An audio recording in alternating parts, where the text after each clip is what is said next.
माननीय सभापति जी,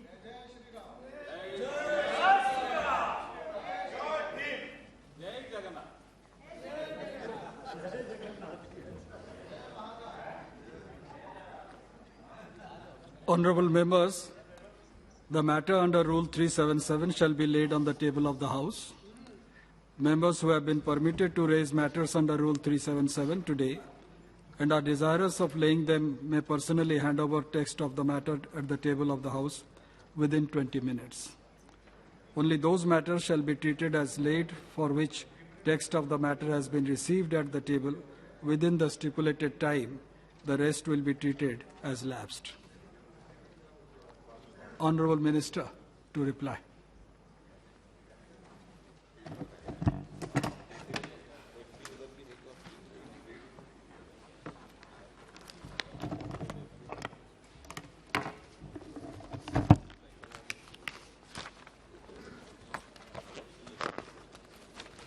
Thank you very much, sir.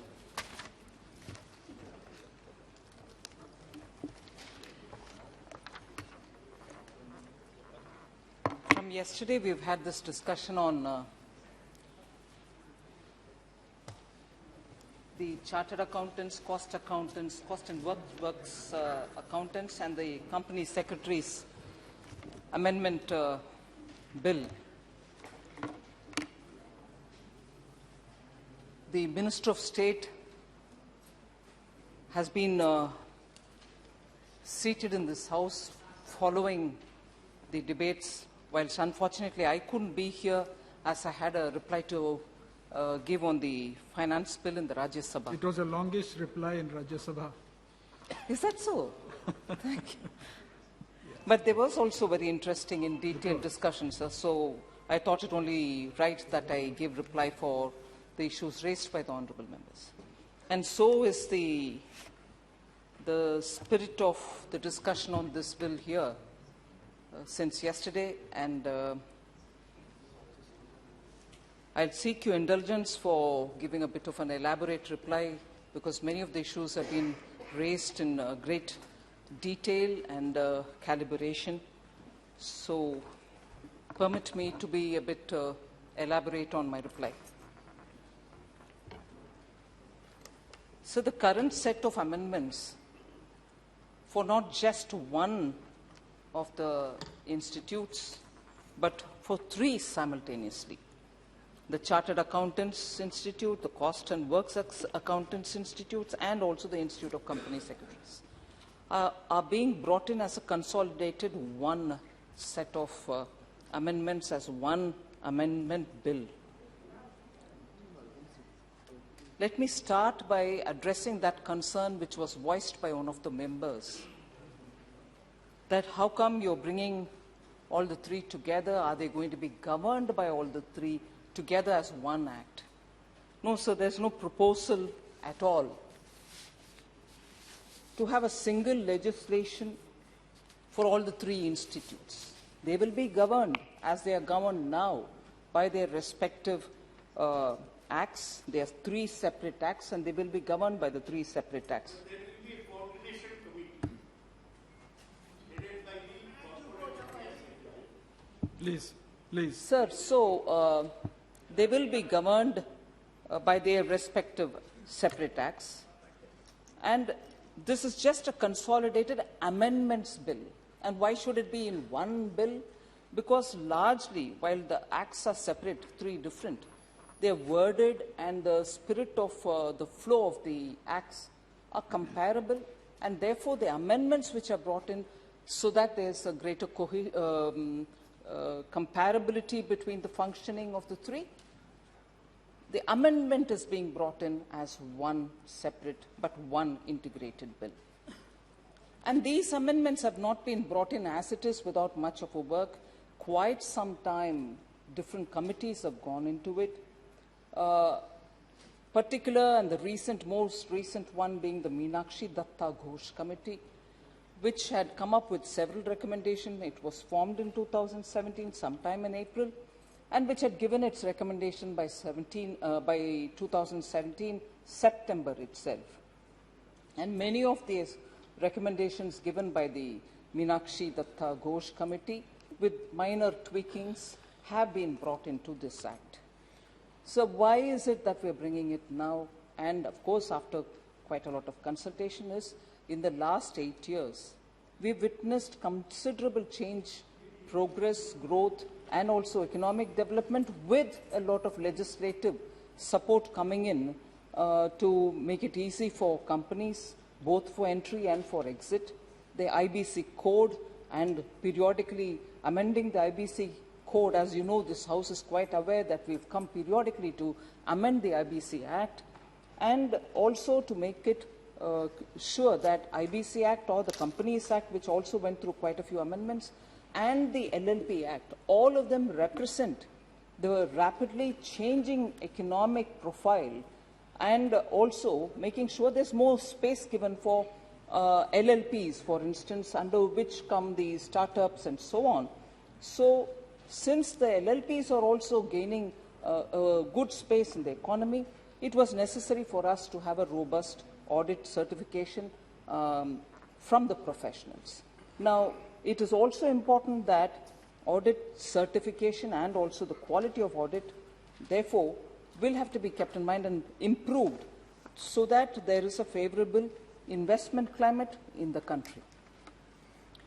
And above all, when all of us are looking towards greater transparency, better managed, board-driven managed companies, and so on, the sanctity of an audited financial statement gains so much of an importance that we need all the stakeholders, whether they are promoters, whether they are investors, whether they are, the employees, all of them should have greater confidence in the kind of statements which the audited statement is certified by a chartered professional.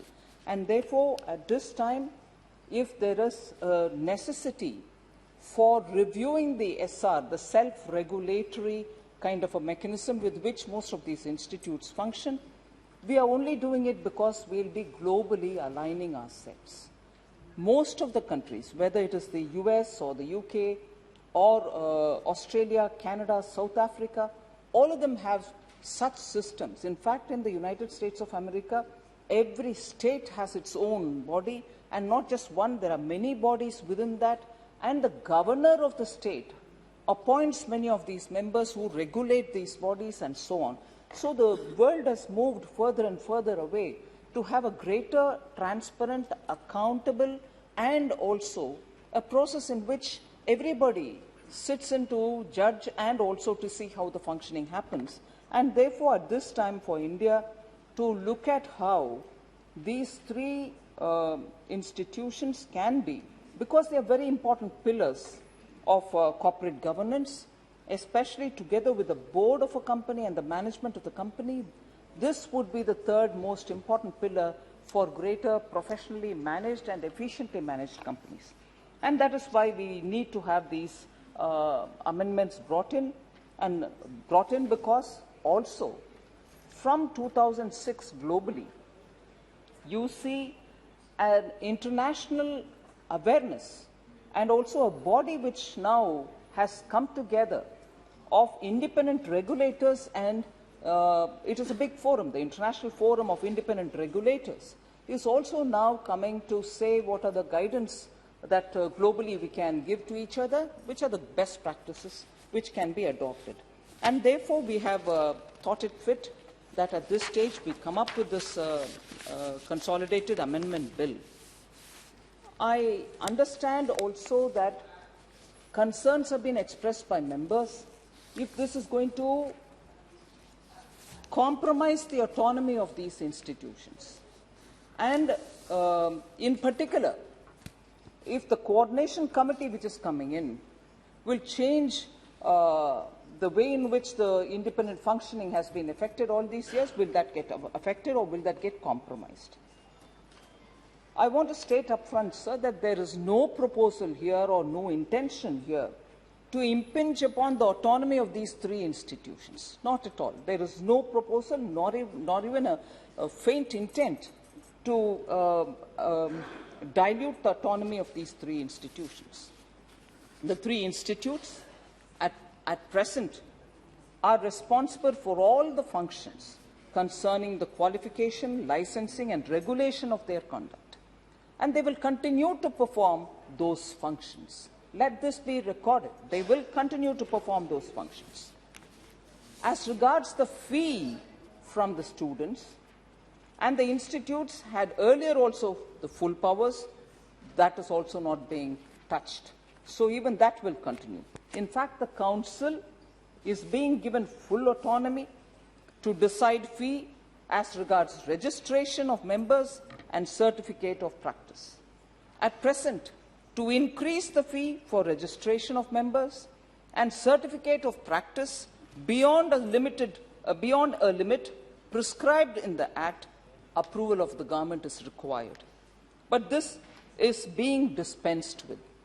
The Council will have full powers to fix even such fees. In fact, that is being given, and the government, which had an indirect role in it, wherein after a point the Council had to come back, that is also being given back to the Council.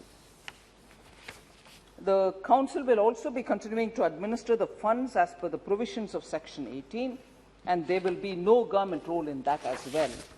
So there is actually no change even in the composition of the Council responsible for the management of the affairs of the institutes.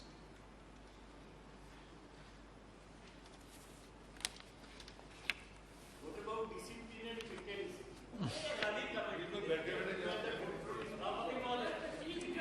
Sir, in the proposed amendment, sir, the Council shall continue to constitute these bodies, the Board of Discipline and the Disciplinary Committee, as per the existing practice. Government will not constitute them. I'd like to reiterate that government will not constitute them. Chairman will be from outside. So there will also be no Nothing is on change record. in the number of members in these bodies. However, sir, majority will be of non-members of the institute, which is the global best practice which we want to bring in here. Being elected members, sir, President and Vice President shall not be heading the disciplinary committees, and the Council members shall not head the Board of Discipline to avoid conflict of interest. That probably, therefore, responds to some of the questions which are being raised even before I've started speaking, sir. So the collaboration and the greater responsibility to the Council of the Institute for nomination of experts and persons of eminence has been proposed, and that is through these amendments rather than taking away their powers. So, in a way, it is they who give the names, and it is that which gets appointed. Very quickly, just to get a picture of what we are talking about. So, in the Institute of Chartered Accountants of India, the Board of Discipline, the BOD, existing position since 2006, sir, is the BOD is a 3-member body. There is a presiding member officer who is a council member, 1 member who is nominated by the government, 1 member who is nominated by the council. What we propose in this set of amendments is for the Institute of Chartered Accountants of India, the presiding officer shall be a non-CA nominated by the government from out of the panel prepared and provided by the council itself. 1 member who will be a non-CA nominated by the government, again from out of the panel prepared and provided by the council itself. The other member will be nominated by the council from out of a panel of members of the institute to be prepared by the council. Now, this is the proposal, and this again falls back on the council itself to propose the names, give the panel, from which the government appoints somebody. And having a non-CA as presiding officer is very much in line with the global best practices. And if people have asked a question saying, how will a non-CA understand what the whole thing is about? It's a technical thing. They may not be able to understand. Absolutely not founded at all, sir.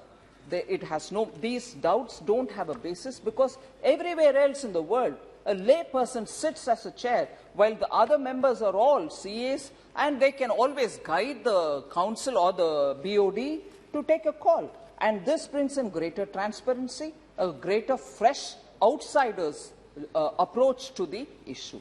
So in the disciplinary committee, sir, if this is what is on the BOD, the disciplinary committee, which is a 5-member body, the existing composition since 2006 is that the presiding officer is a president or vice president of the council itself. 2 members are nominated by the council. 2 members otherwise are nominated by the government. So that is the existing structure. Now, what we have proposed in this set of amendments is that the presiding officer shall be a non-CA nominated by the government, but from out of the panel prepared and provided by the council. 2 other members are non-CAs nominated by the government again from out of the panel which is prepared and provided by the council. Then 2 members are nominated by the council from out of the panel of members. The institute shall prepare this panel of names being prepared. Sir, I move, similar is the structure for the company secretaries and the cost accountants institutes also. So I very quickly move to the related issue, Honourable Chair, when you from there asked, saying, won't it defeat the purpose of avoiding conflict of interest between the administrative and the disciplinary arm of the institute? A very concerned question. And I wanted to answer this by saying the panel of the presiding officers and the lay members will be prepared by the council in accordance with the regulations which will be framed. So they'll have to go by that. They will be experts in the different fields as mentioned in the bill. So it's not going to result in conflict of interest because the regulations will guide them. The proposed amendments in the 3 acts governing the 3 professional institutes without compromising their autonomy seeks to make the councils or the institutes themselves more responsive and accountable. And therefore, these steps are being taken with a conscious attempt to make sure that we are neither undermining the autonomy nor are we bringing a situation of conflict of interest, which is a question which you have very rightly raised, sir. So, as regards the coordination committee, Professor Saugata Roy has been very concerned about it from the minute I started speaking. As per the proposed bill, the coordination committee will comprise of the president, the vice president and the secretaries of the 3 institutes, quarterly meeting of which shall be held under the chairpersonship of the Secretary, Ministry of Corporate Affairs, which is the administrative ministry of all the 3 institutes. It may be noted here, and I think it's very important for us to seize this fact, that the 2 other institutes, Institute of Cost Accountants of India and ICSI, have not objected to the constitution of such a committee. After all, when we did stakeholders consultation, all the institutes gave their respective input, and the ICSI and the cost accountants did not have an objection. The ICAI, in a meeting dated 23 September 2019, under the chairmanship of the Secretary of Corporate Affairs, had also agreed for the constitution of a coordination committee. Now, the coordination committee, sir, has been proposed for the development and harmonization of the 3 professions, and therefore, this is not going to undermine them. In fact, if I can move quickly on giving comparable examples, IIMs among themselves have a coordination committee. Indian Institute of Management. IIMs have a committee among themselves, coordination committee. IIIT also has a coordination committee among themselves. And these have actually been very effective in having greater synergy among these institutes. And in fact, if I may highlight, and it might be time appropriate for me to highlight, that the IIIT's committee, the coordination committee, is headed by the minister himself. So this worry that, that profession's person with expertise in that field, experience in the field, only can sit as a chairman is completely disproved by the fact that the Triple IT's chairman is the minister himself. So similarly, the point that I would like to highlight here is in the year 2000, the ICSI, that is the Company Secretaries Institute, and the ICAI, Chartered Accountants Institute, and also the Institute of Cost Accountants, among themselves, formed a coordination committee through an MOU. So it's not as if this is the first time they are bringing a coordination committee.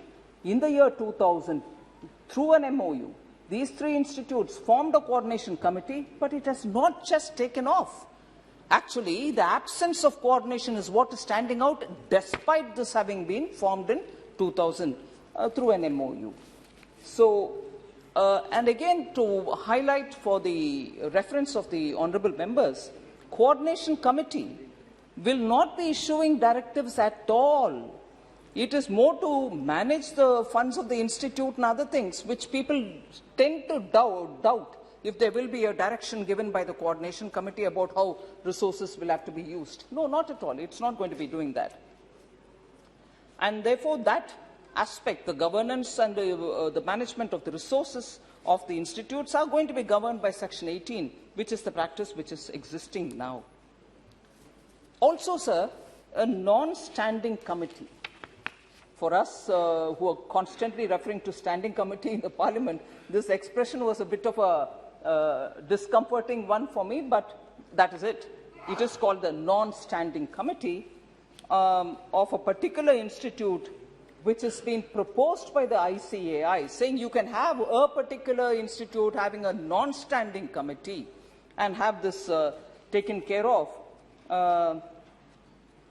When we started talking about the absence of a statutory backing for this kind of a thing, this was suggested, saying a non-standing committee could work in that place. Sir, in order to make the coordination effective, I think it's important that periodic meetings with the given structures held, and that is only possible through a very institutionalized framework, and that is why we thought we should go through this route.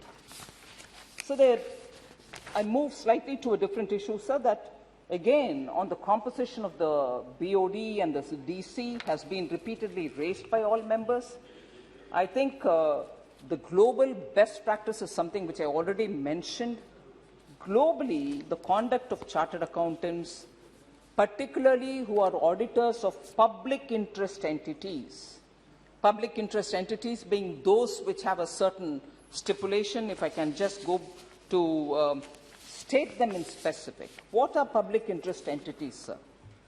They are, first of all, listed companies, sometimes even unlisted companies, but which have over 500 crore paid-up capital, or which are over 1,000 crores of annual turnover, or those with over 500 crores in terms of loans, debentures, and deposits. So these are the public interest entities. So globally, auditors who deal with public interest entities are regulated by independent regulators. I'll just name a few for it.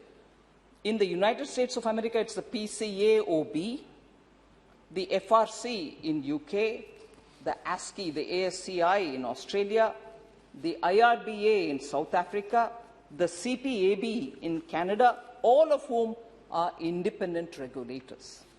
So even in India, on similar lines, we set up, I think in 2018, the NFRA, the National Financial Reporting Authority. The full-time members of NAFRA at present are not members of the institute.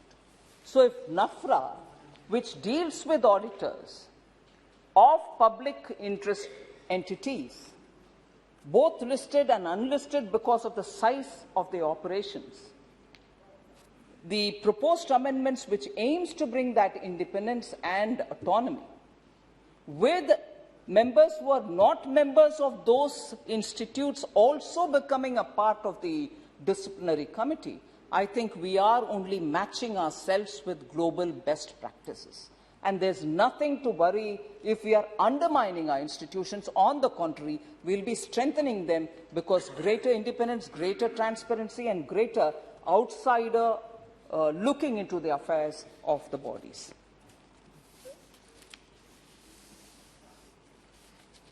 As I said earlier, sir, the International Forum of Independent Audit Regulators, which was a body which has come into existence in sometime 2006, have been suggesting these, and we are only aligning ourselves with the global best practice. Also, the guiding principles which have been given by the International Federation of Accountants is also something which is an international NGO, and it's a global advocacy organization. In fact, the ICAI, the Institute of Chartered Accountants of India, are a member of this International Federation of Accountants, and they have given these guidelines. So we are taking that on board. Again, coming to the good work which standing committees of our parliament do in these regards. 2003, sir, the Standing Committee on Finance, whose tenure was between 2004 and 5, in its 11th report, discussed a lot of these amendments. And I would like to quote one few sentences from there. Quote, "The committee recommend that such a body should be headed by a person not below the rank of a joint secretary belonging to the legislative service. 2 members should be from the council, and 2 shall be outside experts from the field of law and accountancy," unquote. So that's the Standing Committee of this House sometime in 2005 mentioning the same thing, and it has taken us nearly 15 years to arrive at that step now. As I said earlier, in UK, the United States, South Africa, have all adopted this, and it is not something which we are doing for the first time.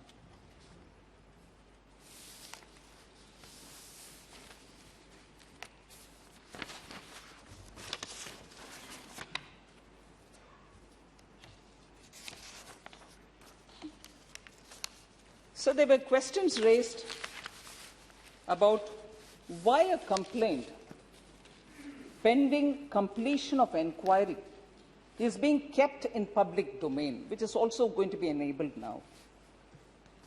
So this is a question which Honourable Member Bhartrihari Mehtabji raised, Adhirji raised, saying putting status of actionable complaints in public domain or entering them into the register of members, would it raise doubts about how the members being treated? Will it be victimizing him? Will there be an element of harassment? And so on. That's not the intent at all, sir, and does not intend to victimize the member. The manner and the interval of putting such information out in public domain and also entering in the register of members shall be in accordance with the regulations framed by the council itself. So there cannot be an element of discretion saying, I don't like somebody, so I'm going to put them there and publicly shame them or victimize them. Cannot happen. It may be noted that the 2 other institutes, which is the company accounts and also the company secretaries, have not at all objected to this proposal. So mind application has happened from the different institutes, and we've gone only in the direction in which majority opinion has emerged.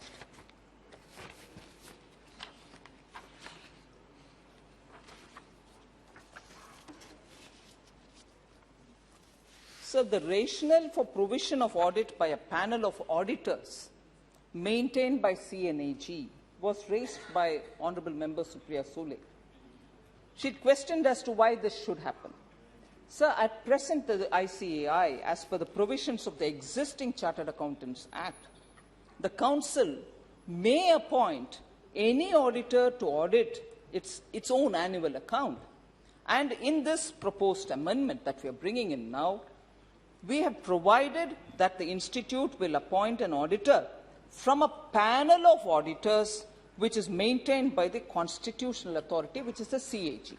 So you can always pick up an auditor. Maybe that auditor is already in the list of CAG. That's fine. But now we are saying, turn it this way around. Please do pick it up from that panel of auditors which is listed by the CAG, which is a constitutional body, just gives a greater heft to the audit of the institutes, and therefore it's, I think, a progressive step towards bringing greater transparency. And again, on this matter as well, the Company Secretaries Institute, as a matter of practice, is getting audit done through a panel of auditors maintained by the CAG already. So if one of them is doing it, it might be a best practice the others also adopt.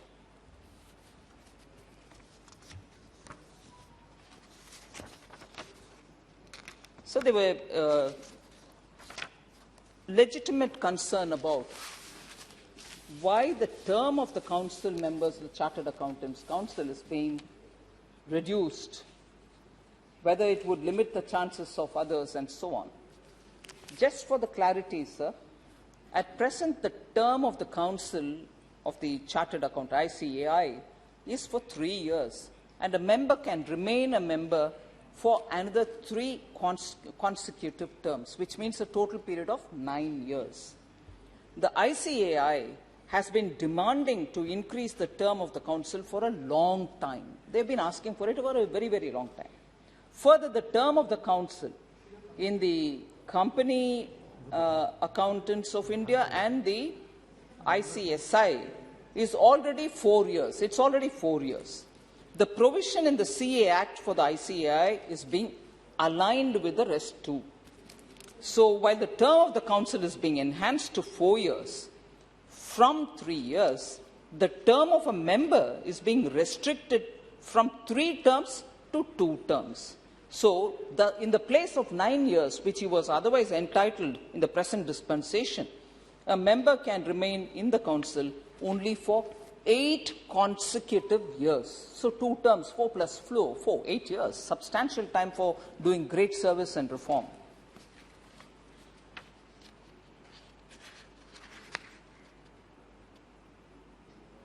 So there was this distinction made between an auditor, the individual, and an audit firm. Currently, sir, there is no provision for a separate register of firm and proceedings against the misconduct of firms in the 3 acts. Currently, in this consolidated amendment bill that we are placing before the House, this is now being brought in. So auditors could have been acted upon till now, and they can continue to be acted upon even now per the 3 individual acts. But firms could not be touched. Whereas what we are bringing in here is that provision which will give them the ability to be able to touch the firms as well, not just the audit, in case of gross omission and commission, which they may want to take up. So the last few inputs, sir. The Quality Review Board. On that, questions were raised as to why they should recommend cases to the Disciplinary Directorate.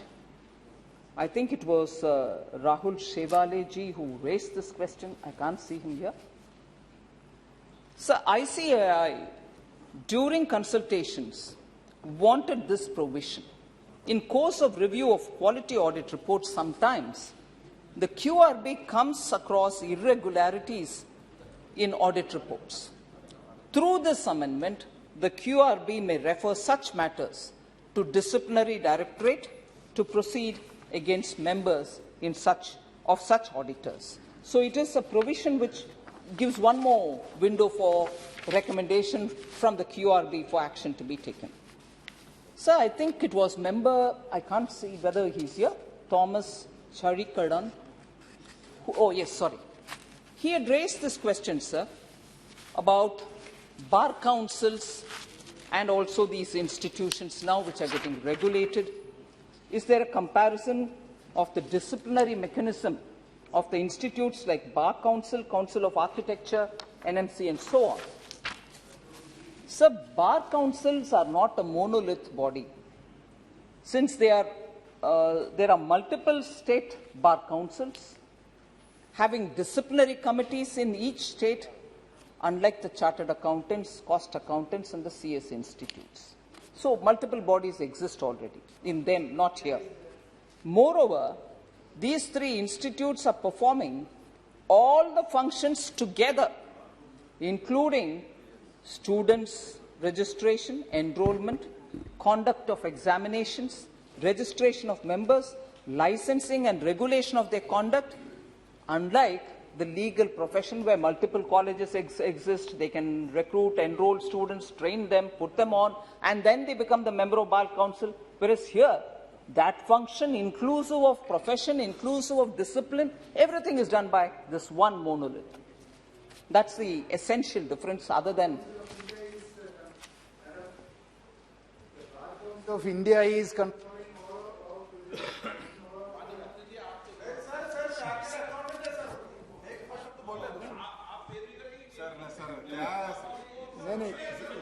Madam.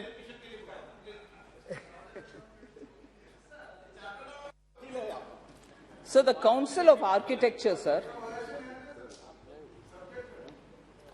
the Council of Architecture, sir, is constituted by the central government, and the disciplinary committee to inquire into the misconduct of architects has two non-elected representatives in it as members and one elected member, unlike the Council of CA, the cost accountants, and so on.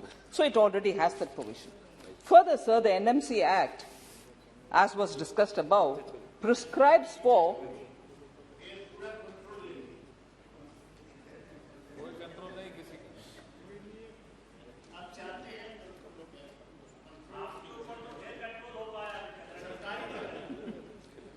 Sir, NMC Act, sir, which I have explained earlier, prescribes for state regulation and constitution of SMCs and the Ethics and Medical Registration Board to regulate the medical profession by the government. Whereas the CA, CWA, CS Act prescribes for statutory self-regulation. That's the point I said at the very beginning, sir. The SRO, the self-regulatory organizations, format itself has gone through rapid change globally.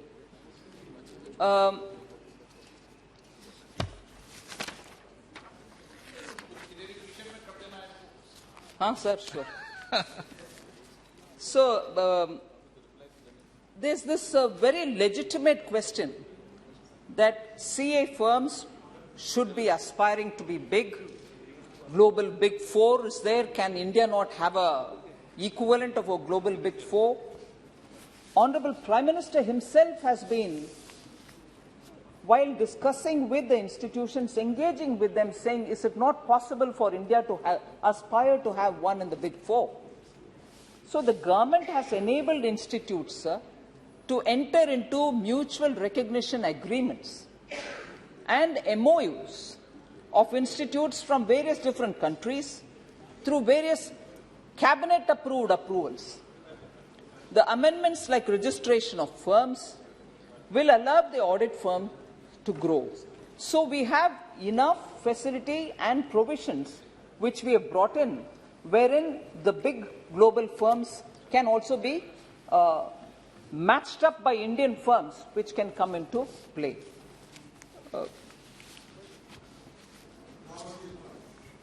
Now you can't. I mean, you haven't seen it. You, at least in the last 70 years, we have not even found one large such firm which can compete. हाँ बिल्कुल बिल्कुल बिल्कुल इसीलिए बिल्कुल आदिर जी आपको बधाई मैं दे रही हूँ नहीं अभी होगा ना ये अमेंडमेंट के द्वारा होगा बधाई दे रही हूँ आपको पूरे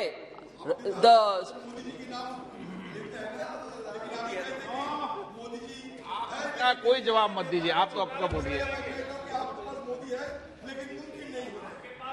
सर ये अमेंडमेंट के द्वारा और पिछले 7 साल में सरकार ईज ऑफ डूइंग बिजनेस के लिए जितने भी फैसिलिटेशन किया है और मुझे बहुत आनंद हो रही है सर कि विपक्ष के नेता इसका सारांश पूरे समझ गया और ये बोल रहे हैं कि मोदी जी है तो मुमकिन है बिल्कुल मुमकिन है सर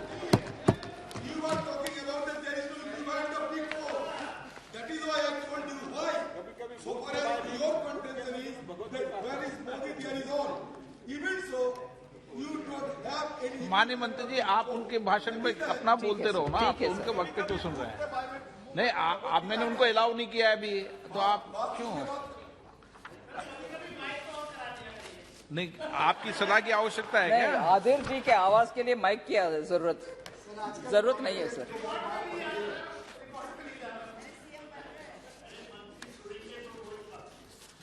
मैं तो बैठ जाती हूँ बार बार आपके इंटरफियरेंस होने के बावजूद भी, फिर परमिशन लेता हूँ चेयर से। मैंने परमिशन नहीं दिया आपको, आप तो बोलते रहे। मैं कभी भी डंडा हूं सर, इतना गर्माहट के लिए कुछ आवश्यकता ना होती है। रनिंग कमेंट्री होते रहते हैं, मुझे परवाह नहीं करती हूं उसको। सर इसीलिए I think I have tried answering the issues raised by honourable members. Very critical and very crucial points which have been raised, मैंने थोड़ा ज्यादा ही एलैबोरेट किया आपकी अनुमति लेकर के। मैं मानती हूं ये समय के उचित अमेंडमेंट है। इससे चार्टर्ड अकाउंटेंसी, कॉस्ट अकाउंटेंसी और कंपनी सेक्रेटरी सब एक प्लेटफॉर्म पर आ जाएंगे और देश के इस डेवलपमेंट के रफ्तार में ये सब ऐसे प्रोफेशनली बेटर रहने में हमारे डेवलपमेंट का अच्छा स्पीड मिलेगा। सी Thomas ji. Madam, I was referring about the chairman or the man who, the member who is heading the disciplinary committee. I was referring that in all the other professional bodies, Bar Council, Council of Architecture, and the medical profession, the disciplinary committee is headed by a member of the profession. But here the proposal is to have somebody else nominated by the government to head the disciplinary committee. That is where we differ. That is where the Institute of Chartered Accountants of India differ. एक साथ देना। Sougat Rai ji. The minister gave a very cool and reasoned reply, for which I must thank her. But she did not mention that why in the past so many years, chartered accountancy firms, some with a global reputation, botched up the accounting in case of Satyam Computers. And later, in the case of infrastructure leasing and finance, ILFS. The minister has proposed some steps to discipline the chartered accountants. The minister has also stated clearly that we shall never be able to produce a Deloitte or a KPMG or a PwC or whatever. That is beyond our capacity. Now, I would like to know from the Honourable Minister, what are the specific steps? This law is not sufficient. The law was earlier also there to prevent chartered accountants from bloating the figures of companies so that they can cheat a trusting public. That harshness towards erring auditors was not audible in the minister's reply. But otherwise, she gave a very cool and reasoned reply, for which I must thank her again. Shrimati Supriya Sule ji. I appreciate you talking about the coordination committee, but my only question and concern is about the autonomy of this. You gave the example of IIT and IIMs. IIT and IIMs are institutions which are funded by the government, while chartered accountants and company secretaries, these institutions are not funded by the government. It's their own money. So doesn't this take away the autonomy? How can you compare this to IIT and IIMs is my only request. So I still feel that the autonomy is being taken away and you should reconsider this point. Thank you. N.K. Premchandan ji. Sir, the basic issue which we have raised yesterday regarding the opposition to the bill is as far as the autonomy is concerned. So the conduct of the professionals should be judged by the professionals only. This is the principle which you have followed in almost all the independent professional bodies. But you have changed in National Medical Commission in National Medical Commission Act of 2019, even then you have changed.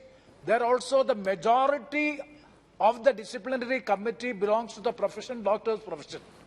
Similarly, in the case of legal profession, as well as in the case of architecture, everywhere the professionals are judged by the professionals. Their conduct is being judged by the professionals only. Why in the case of ICWA, Cost Accounting Institute, as well as Institute of Company Secretaries, why here alone the Ministry of or somebody who is being appointed or nominated by the Government of India? So I am an advocate. Yesterday also I mentioned I am an advocate. Suppose my conduct, my qualification to be a member of the Bar Council being determined by the ministry officials means what is the independence and autonomy of an institution? And also I fully support the observation made by Supriya Suleji. That is, all other organization Madam has mentioned is funded by the Government of India. This is absolutely the fund maintained by them, in which the Ministry of Corporate Affairs is coming into and other officials which are being nominated by the government. That is why the question of autonomy is the main issue which we are raising. Kindly respond to that issue. Autonomy has to be protected. This is a suggestion which I would like to make. Thank you very much, sir. माननीय मंत्री आप तो बोल ली ना sir बात यह कि honorable minister was referring the example of US, UK, South Africa, etc. But the other tangible aspects and positive aspects being followed by those countries are not being abided by you in this legislative document. We have been arguing since last day that through this bill, the government has been making a subtle and deliberate attempt to consolidate the power and to snatch away the independence of the institutions by dismantling the autonomous framework of those concerned institutions. I am also, flagging the attention of the minister that there is an inherent flaw in this legislative document. The bill empowers the three councils to constitute multiple boards of discipline and disciplinary committees. However, the bill allows the central government to nominate the same person as presiding officer or members across different boards of discipline and disciplinary committees. These may be incompatible with the objectives of the speedy disposal of cases against members. Appointing the same set of people on multiple boards of discipline or disciplinary committees may prevent these entities from hearing cases of misconduct simultaneously. Thereby, it would lead delaying in disposal of cases. Madam, at least you should pay heed to us. Madam, at least you should pay heed to us. At least you should have paid. Can I repeat all that you said? I did hear you. Don't worry. Nothing can distract me from Adhir Ranjan Chaudhary. माननीय मंत्री जी okay माननीय मंत्री जी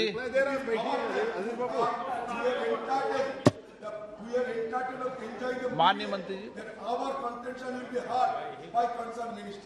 Sir, माननीय मंत्री जी Honorable Speaker, sir, I want to assure, since he was so careful to watch me talking with the Honorable Home Minister, Home Minister was saying you must address all their concerns, haven't you? In the reply you gave, didn't you reply? Please do it now. So he's taken it up in your favor. So don't worry. I am going to answer. I am going to answer.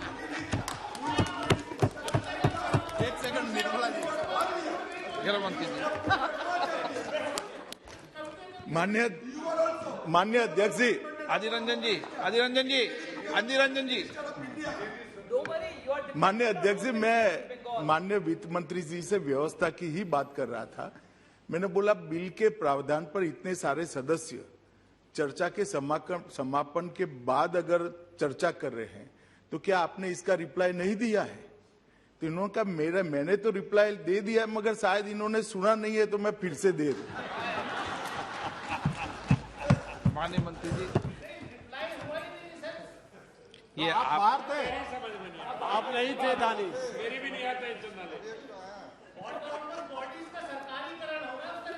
माननीय सदस्य, आप बैठे बैठे मत बोला करें, आपकी बहुत आदत खराब पड़ रही बीच बीच में, ये बता दो। मैंने आपको कई बार कहा। सर, मैं संक्षिप्त में सबके जवाब दे देती हूँ। सर थॉमस जी चारीकरण, why should it be a non-professional heading?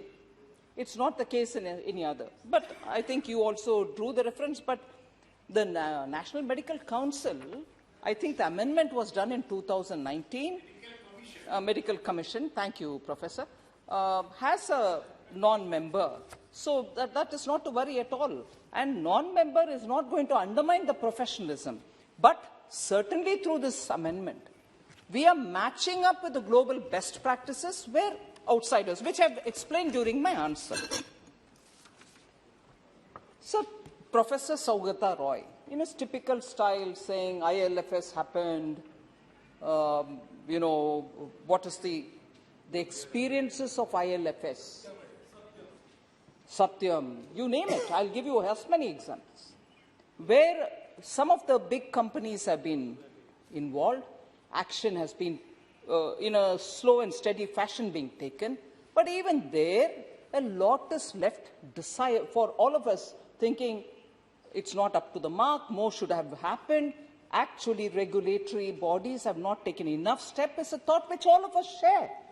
So now, by not just the auditor, who I said for the public interest enterprises, where the NAFRA can do it, now the firms are also getting listed into it, so that if such a thing repeats, this provision, this amendment, which all of you all hopefully will pass, will empower these bodies to be able to bring these firms also to be answerable.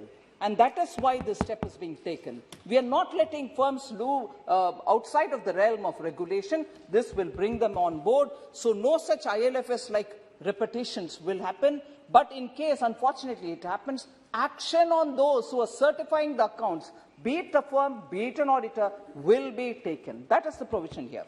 And I don't know if it was deliberate or if I've heard him wrong. I said we shall never, or something of that kind. I've never said any of that, sir. We shall never give autonomy, or some statement that Professor Saugata Roy, in his usual style, with a great affair. We shall never, that is, we as Government of India under Prime Minister Modi have given up saying India can never, we shall never have a Big Four equivalent, something of that kind. I'm sorry, sir, this kind of a cynicism, negativity never governs us.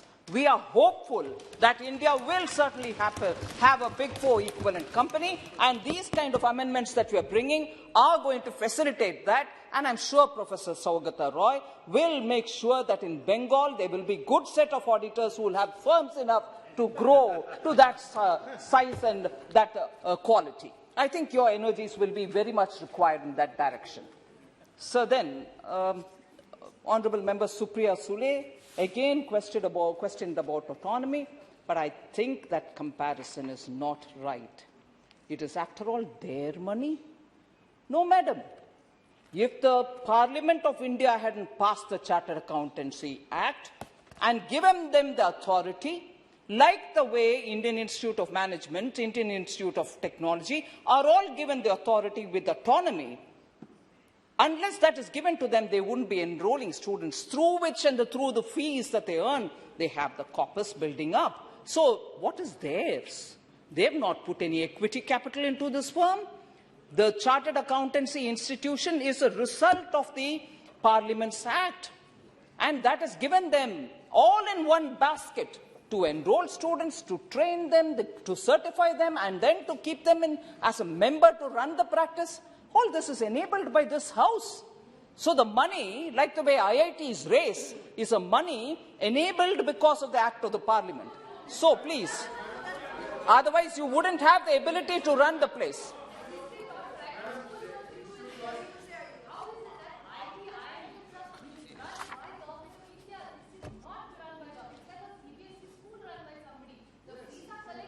So, 1 minute. If you think No, I'll come. No, if you want me to quieten down, I'll quieten down. But if you're raising a conflict and also an argument with the... 1 minute, Thomas G. If you're raising a point on which you think I am wrong, I want to ask then, so is it that the Institute of Chartered Accountants is a franchise which is given by the Parliament? Not at all. It's a sacred... All right, sir. But I still say, without the Parliament Act giving them the autonomy and the authority, what's wrong if more people come into the business? You have a problem with that? Of course it is that. So their money, they're running it. Why do you come into it? Is the question being asked. I want more such companies to come, more such companies to regulate, more such companies to train students, sir. What is the objection here? Sir, there is no control, sir. आप क्यों बैठ जाती हो? Okay, sorry, sir. Sir, even here, the anxiety is that the disciplinary committee and the board of discipline is getting outsiders come into it. I've already read out details of how we are not getting into fees, management of their resources, enrollments, or even the way in which the elections and the governing body is run. Government is not getting into that. So just where we want to get in, and that is for the discipline, and having given the example which Professor Saugata Roy raised, ILFS, you didn't have any number. Satyam, you didn't have any number of people being under self-regulation punished. So if that body is getting people from outside, so that there can be better, transparent accountability on possible misdeeds, why is there such an agitation? You should welcome it, actually. So, sir, that was I think after that it was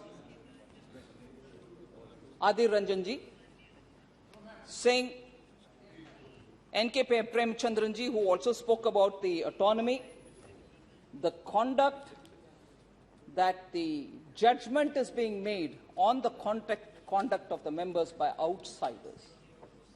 The body also has chartered accountants in it. Body also has cost accountants to it. And a layperson, 2 laypersons in it. Where is the conflict here, sir? It's not complete group of laypersons sitting and judging a technical body.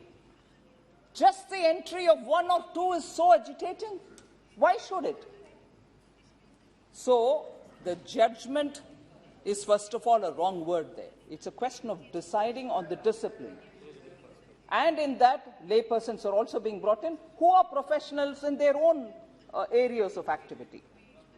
And then the suspicion that it may lead to a regulatory capture because the secretary of the government itself is sitting there of corporate affairs.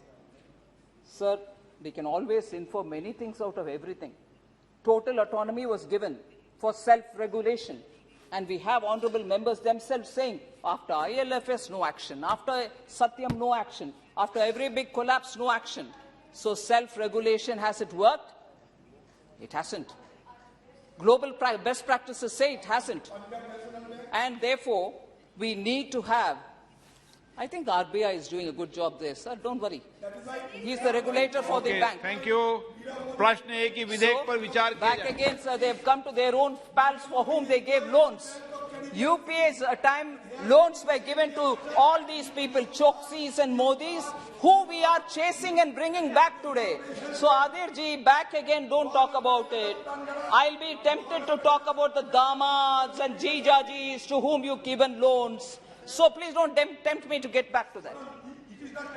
Thank you, sir. प्रश्न है कि विधेयक पर विचार किया जाए. जो सदस्य इसके पक्ष में हाँ गए हैं, जो सदस्य विरोध में